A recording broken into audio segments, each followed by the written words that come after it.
Je suis artiste, artisan d'art, artisan, plasticien, sculpteur, un peu tout, designer. En janvier, j'ai exposé un lustre à Philadelphie avec Modern Gallery. Mais oui, l'objectif c'est de vendre, c'est pas des musées, c'est des galeries. Donc, enfin, c'est aux États-Unis en plus, donc c'est business tout de suite. Nous on prend ça parce qu'on sait que ça va se vendre, c'est pas comme en France. Et ouais, c'est l'objectif.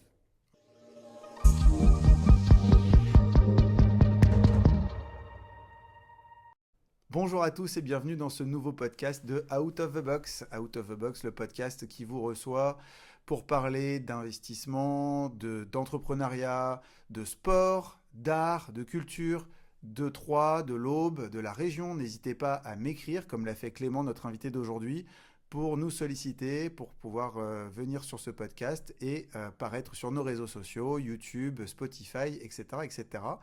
Et à nouveau, comme je le dis à chaque épisode, j'ai vérifié récemment sur 1000 écoutes, on a 930 écoutes qui viennent de gens qui ne sont pas abonnés. Donc c'est catastrophique pour moi puisque dans les statistiques, j'ai besoin de votre soutien, j'ai besoin que vous vous abonniez. Donc n'hésitez pas à cliquer sur s'abonner sur la chaîne. Je vous en remercie. Aujourd'hui, notre invité Clément. Bonjour Clément. Bonjour. Merci de venir sur ce podcast. Donc Clément, tu es un artiste. Est-ce que tu peux nous dire aujourd'hui quel a été ton parcours, qu'est-ce que tu fais dans la vie et qu'est-ce qui t'amène avec nous? Je m'appelle Clément Thévenot, donc j'ai 25 ans. Je suis artiste, artisan d'art, artisan, plasticien, sculpteur, un peu tout, designer. Ok, C'est difficile de se mettre dans des cases, surtout en ce moment. Et puis j'ai ouvert mon atelier à Troyes il y a un an, à la suite de mes études. Et dans cet atelier, je crée des objets dans plein de matériaux, surtout en verre soufflé et en bronze. Et c'est un peu un atelier pluridisciplinaire où je touche à tout et je fais des objets que je vends un peu partout. ok.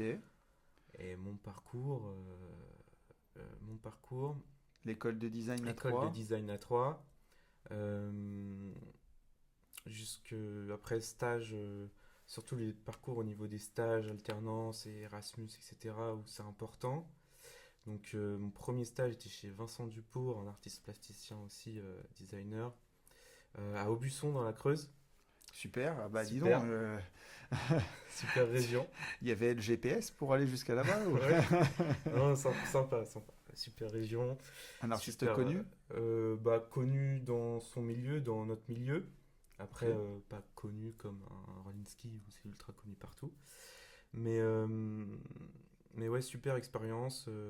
C'était vraiment une relation d'apprenti, comme dans les ateliers du Moyen-Âge, un peu, ou comme un peu les apprentis de Léonard de Vinci, quoi, qu'on voit dans le dessin animé. C'était vraiment proche. Ok. Et ensuite gros changement, échange universitaire au Brésil pendant 6 mois à Rio. D'accord. Donc t'es passé de la Creuse à Rio. Ah oui, en effet, Ouais, gros changement, hein. ouais.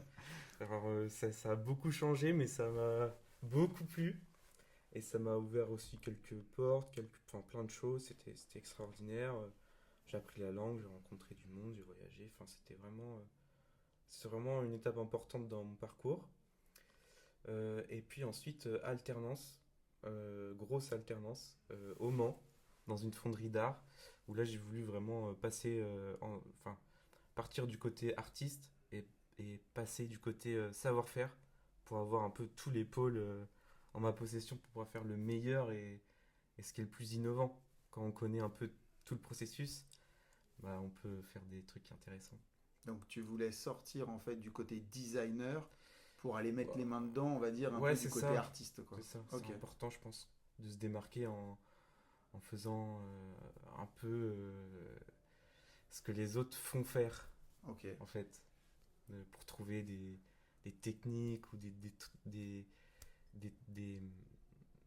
des tests, enfin, comment dire, pour faire ce que les autres ne font pas, il faut connaître tout le processus autour de la chose, autour d'un objet ou autour De sa conception. ouais, de sa conception.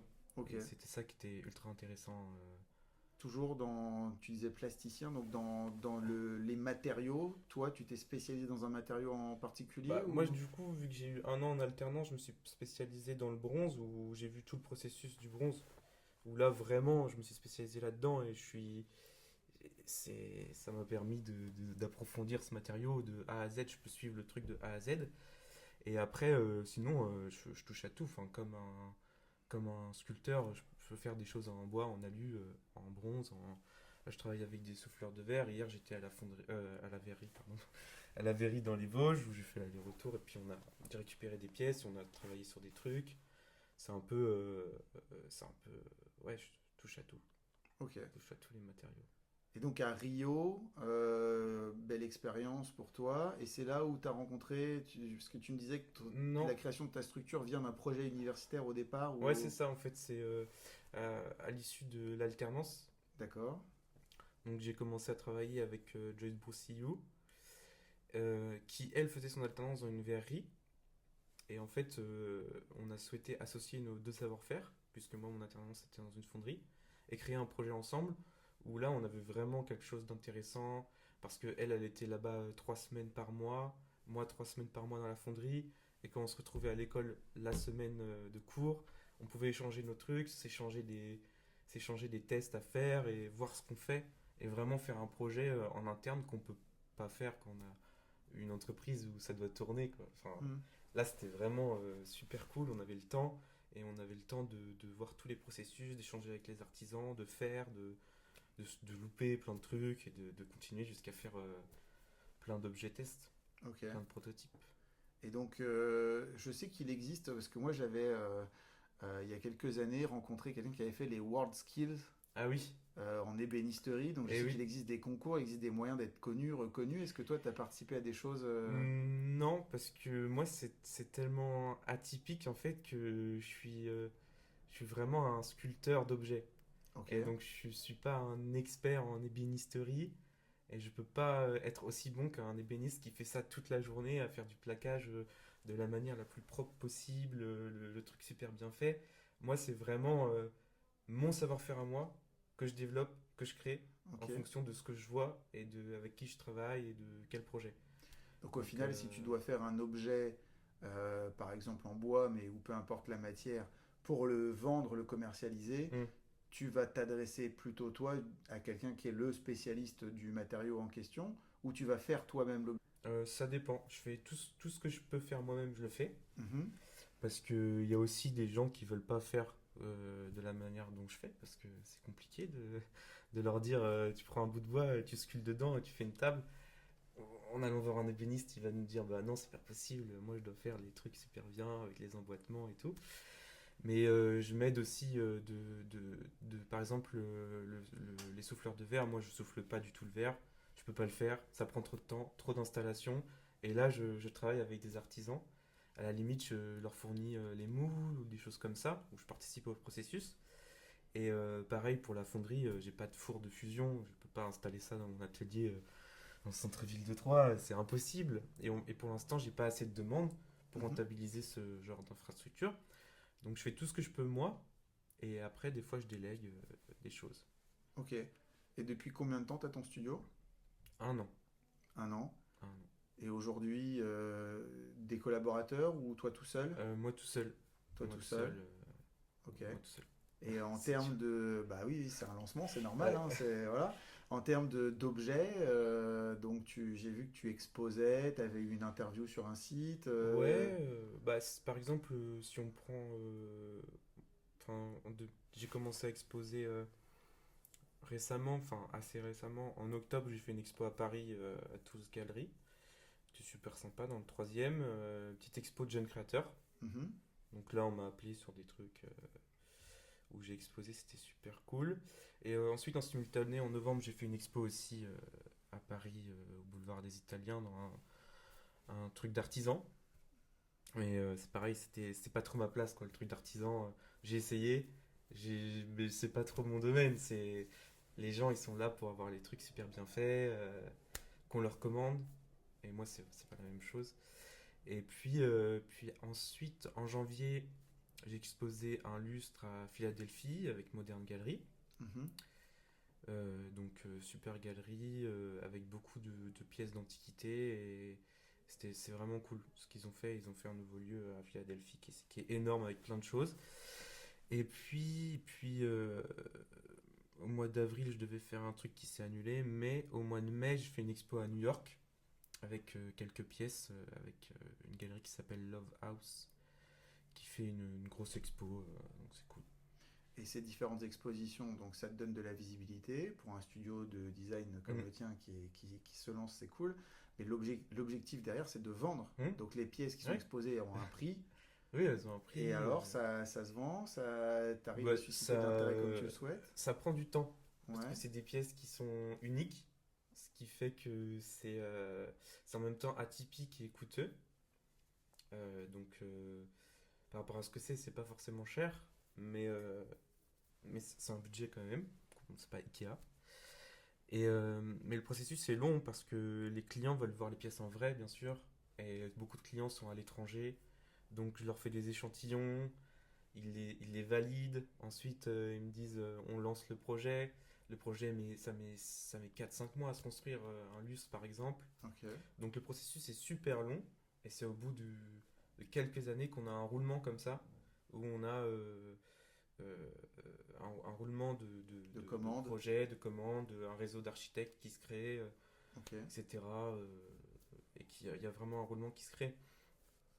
Après, dans des expos, enfin, il faut une expo qui soit bien placée, avec les bons produits, bien exposés, les bons prix. Il y a plein de choses qui font que. Mais oui, l'objectif c'est de vendre. C'est pas des musées, c'est des galeries.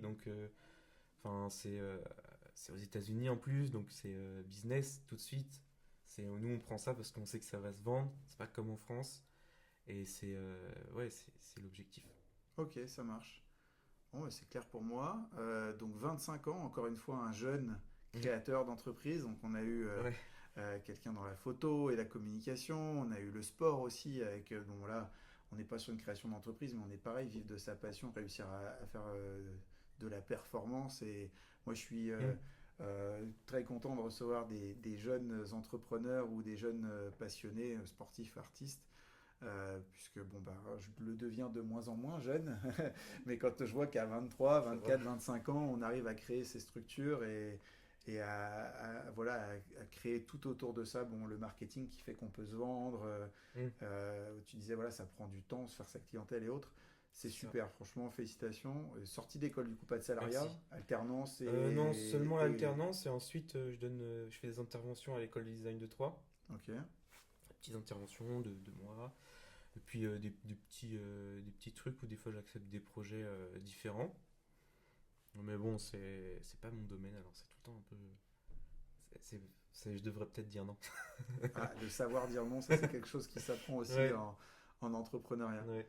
Ok, super. Bon, bah écoute, félicitations encore une fois. Si jamais vous souhaitez faire un voyage à New York bientôt, donc on a retenu qu'il y Ah ait une oui, exposition au mois de mai, au mois de mai, ouais. et plus localement, si on veut te voir, c'est Bah, l'atelier?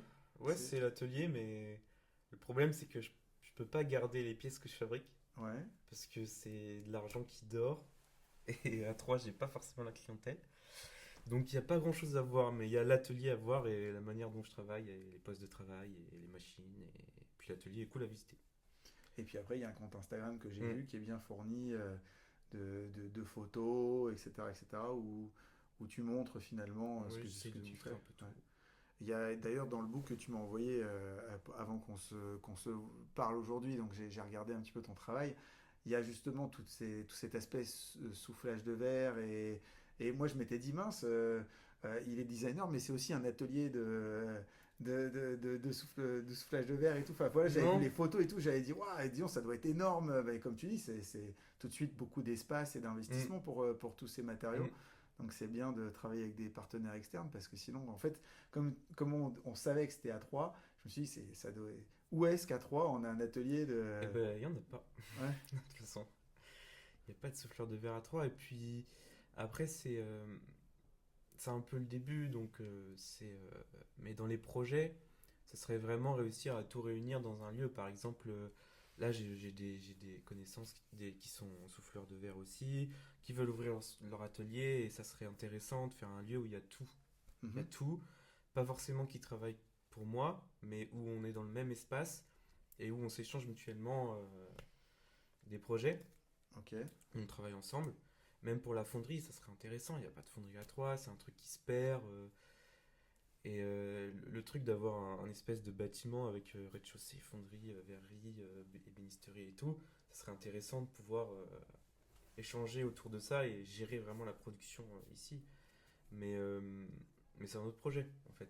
Mais Et oui, tu crois que c'est réalisable à Troyes oui c'est Alors, comme tu réalisable. dis, la clientèle n'est pas nécessairement ici, mais de toute façon, si elle est internationale, que tu le Hmm, fasses à Troyes, à Paris, ou. c'est ça, Enfin, on s'en moque. Il faut le c'est faire là où réalisable. peut-être. Après, Là où le foncier est le il y a moins la cher. Faire le bâtiment. concurrence, ouais, c'est ça. Après, il y a de la concurrence. Dans ce savoir-faire-là, il y a beaucoup de concurrence en Europe, au Portugal, en Italie et tout, donc c'est toujours compliqué, mais il y a toujours un attrait pour les savoir-faire français qui est prédominant aux États-Unis, Mhm. où à chaque fois on me demande si tout est fabriqué en France, si ton atelier est en France.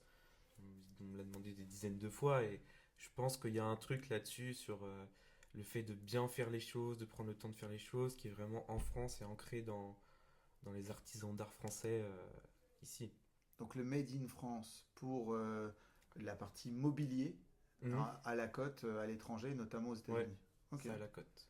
Ok, bon, bah, moi je Ça à la cote. connaissais LVMH Ah oui, mais c'est pas et pareil. autres, voilà, sur le Made in France de luxe, Mm. parce que finalement le mobilier qui est fait par un designer et puis par des artisans très qualifiés, c'est du mobilier, tu disais c'est pas Ikea, mais c'est presque du mobilier de luxe. Il n'y a, Bah, y a pas vraiment de milieu de gamme, si? on peut pas appeler ça du luxe parce qu'en fait on vend pas vraiment une marque. Ok. Donc, La donc marque c'est l'artiste ouais, c'est ça. Donc ou le designer, c'est un si peu hybride en fait. C'est Stark un par peu du exemple. mobilier d'artiste. Ouais. Ok. C'est du mobilier d'artiste qui est fait en interne et c'est comme si c'est comme si Picasso faisait du mobilier, qu'il a fait d'ailleurs. Il a fait des poteries et de la céramique. C'est un peu ça quoi. C'est un peu cet esprit-là. Donc finalement la marque c'est Clément. Ouais, c'est ça. Dans le futur, on Ouais, viendra c'est ça. acheter du Clément. Ouais, c'est ça. Ok. C'est ça. Bon, et ben, espérons que grâce au moteur de recherche Google et YouTube, la vidéo remonte un jour sur des recherches spécifiques à ton Ouais. artisanat d'art et aux œuvres que tu as faites. En tout cas, c'est vraiment intéressant de voir voilà, ce projet. Est-ce que dans ton agenda proche, il y a un événement que tu souhaites partager aux gens qui nous écoutent On avait fait la France Design Week, on avait ouvert l'atelier avec des collègues et on avait fait une expo pour faire partager un peu ce qui se passait dans mon atelier à 3. Et on va le refaire en septembre prochain. La France Ça s'appelle France Design Week, où en fait c'est France Design des Week. pôles dans toutes Ok. les villes et les régions où les gens ouvrent leurs ateliers, leurs studios et les écoles aussi, etc. Et où là, on organise ça pendant les journées du patrimoine. Ok. Donc c'est un peu loin, c'est en septembre, mais c'est l'occasion de passer, de venir voir, d'échanger. C'est bien, on aura le temps de monter la vidéo comme Ouais. ça. Non mais voilà, très bien. Ok, France Design Week au mois de septembre. Bah, ce qu'on fera, c'est que dès que tu auras le jour exact à nous communiquer, Mm. n'hésite pas et nous, on pourra republier Ouais. l'invitation voilà, de ce moment de vidéo à tout le monde pour que vous puissiez aller visiter l'atelier de Clément qui se trouve du coup à Troyes, où précisément? À côté de la cathédrale. À côté de la cathédrale au centre-ville de Troyes. Ok, super. Merci Clément, c'était un Merci. plaisir. Et puis à bientôt sur une prochaine vidéo.